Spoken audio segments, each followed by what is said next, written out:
Hi, everyone. Let's learn English words through a short story. Answer a few questions and listen anytime, anywhere. Did fine dust increase after COVID-19?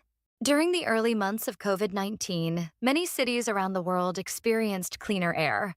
Factories were closed, fewer cars were on the road, and airplanes stopped flying. As a result, air pollution temporarily decreased. Satellite images even showed clearer skies over parts of Asia and Europe. However, after countries began to reopen their economies, pollution levels started to rise again.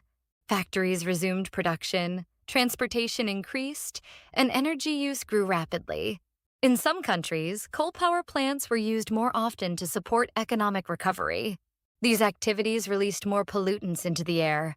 This does not mean that fine dust suddenly appeared after COVID-19. In fact, air pollution has existed for many decades, especially since industrialization. In the past, however, people were less aware of it.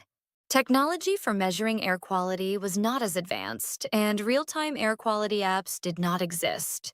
Today, many people check the Air Quality Index AQI on their smartphones every day. Another reason people feel that fine dust has become worse is related to health awareness. COVID-19 was a respiratory disease that affected the lungs. After the pandemic, people became more sensitive to air quality and more concerned about protecting their health. Organizations such as the World Health Organization, WHO, have also published more research about how air pollution affects the immune system and lung function. In conclusion, fine dust did not suddenly increase because of COVID-19. Instead, pollution decreased during lockdowns and then returned as economic activity resumed. At the same time, people's awareness and concern about air quality have grown significantly. This combination makes the problem feel more serious than before. Let's think. Why did air pollution decrease during COVID-19 and increase again afterward? Explain at least 2 reasons and give examples. Is pollution dangerous for children? Yes or no? Why?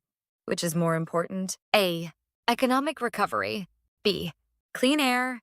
Air pollution became a serious problem after COVID-19. Why? Who is affected? How does it affect them? What should governments do? That's it for today. Keep listening on your way to work or while you're out with your kids and grow your vocabulary step by step.